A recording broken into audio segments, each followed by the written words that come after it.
आजच्या व्हिडिओमध्ये आपण बनवणार आहोत अतिशय झटपट, चविष्ट आणि अगदी घरगुती पद्धतीची घोसाळ्याची भाजी। काही भागामध्ये यांना गिलके असेही म्हणतात।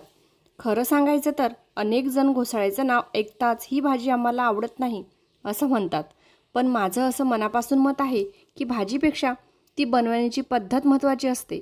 योग्य मसाला, योग्य प्रमाण आणि योग्य पद्धतीने बनवली तर अगदी साधी भाजीसुद्धा अतिशय चविष्ट लागते। म्हणून ज्यांना घोसाळा अजिबात आवडत नाही त्यांनी आजची ही रेसिपी एकदा नक्की करून पहा। मला पूर्ण खात्री आहे की ही भाजी खाल्ल्यानंतर घोसाळ्याबद्दल तुमचं मत नक्कीच बदलेल। नमस्कार, मी रसिका, रसूची रसोईमध्ये तुमचं सगळ्यांचं मनापासून स्वागत। सर्वप्रथम इथे मी पाव किलो ताजी घोसाळी घेतली आहे। भाजी नेहमी ताजीच घ्या, त्यामुळे भाजी तयार झाल्यावर भाजीची चव अप्रतिम लागते। आता या घोसाळ्याची वरची पातळ साल या पद्धतीने काढून घ्यायची। साल फार जाड काढू नका, कारण त्याच्या अगदी आतील भागातही भरपूर पोषण मूल्य असतात। ही भाजी फक्त चवीलाच नाही तर आरोग्यासाठीही खूप फायदेशीर आहे। अशाच पद्धतीने उरलेल्या सगळ्या घोसाळ्याची साल काढून घ्यायची आहे। साल काढताना ती फार जाड निघणार नाही याची काळजी घ्या, म्हणजे भाजीची चव आणि पोषण मूल्य दोन्ही टिकून राहतील। आता भाजी कापून घेऊया। तुम्ही तुमच्या आवडीनुसार चौकोनी किंवा अर्धचंद्राकारही कापू शकता। मला या भाजीसाठी गोल काप जास्त छान वाटतात, म्हणून मी इथे गोलाकारमध्ये कापून घेत आहे। आपल्या रोजच्या स्वयंपाकात अशा साध्या, स्थानिक आणि पौष्टिक भाज्यांना नक्कीच स्थान द्यायला हवं। घोसाळी ही यापैकीच एक आहे। योग्य पद्धतीने बनवली तर ही भाजी लहानांपासून मोठ्यांपर्यंत सगळ्यांनाच आवडते।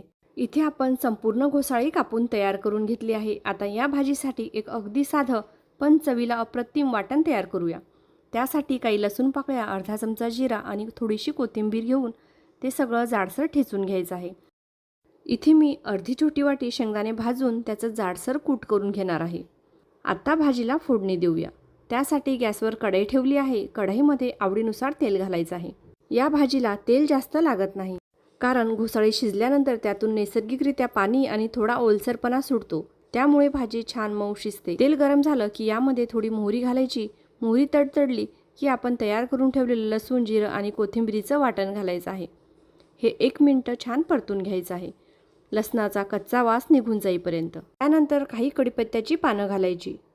काही सेकंद फोडणी छान परतून झाली की यामध्ये अर्धा चमचा हळद, चवीनुसार लाल तिखट, थोडीशी धनेपूड आणि थोडासा किचन किंग मसाला घालायचा।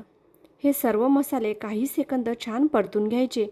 आता यामध्ये कापून ठेवलेली घोसाळी घालायची। घोसाळी मसाल्यामध्ये 1 ते 2 मिनिटं छान परतून घ्यायची।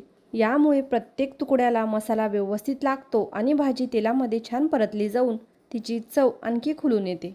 त्यानंतर चवीनुसार मीठ घालायचं, झाकण ठेवायचं आणि फक्त 5 मिनिटं शिजू द्यायचं। 5 मिनिटातच झाकण काढून कढईच्या तळापासून हलक्या हाताने एकदा पळी फिरवायची। बघा, घोसाळी किती छान मऊ शिजली आहे। आता यामध्ये भाजून तयार केलेलं शेंगदाण्याचं कूट घालायचं आणि हलक्या हाताने एकदा छान मिक्स करून घ्यायचं। शेवटी वरून बारीक चिरलेली ताजी कोथिंबीर घालायची आणि गॅस बंद करायचा। अगदी अवघ्या 5 मिनिटात तयार होणारी झटपट आणि चविष्ट घोसाळ्याची भाजी तयार आहे। कमी साहित्य, कमी वेळ आणि जबरदस्त चव ही या भाजीची खासियत आहे। सकाळच्या घाईगडबडीत, डब्यासाठी किंवा रोजच्या जेवणासाठी ही भाजी नक्कीच करून पहा। ज्यांना घोसाळ्याची भाजी आवडत नाही त्यांनीही ही रेसिपी एकदा नक्की करून पहा। मला खात्री आहे की ही पद्धत तुम्हाला नक्कीच आवडेल।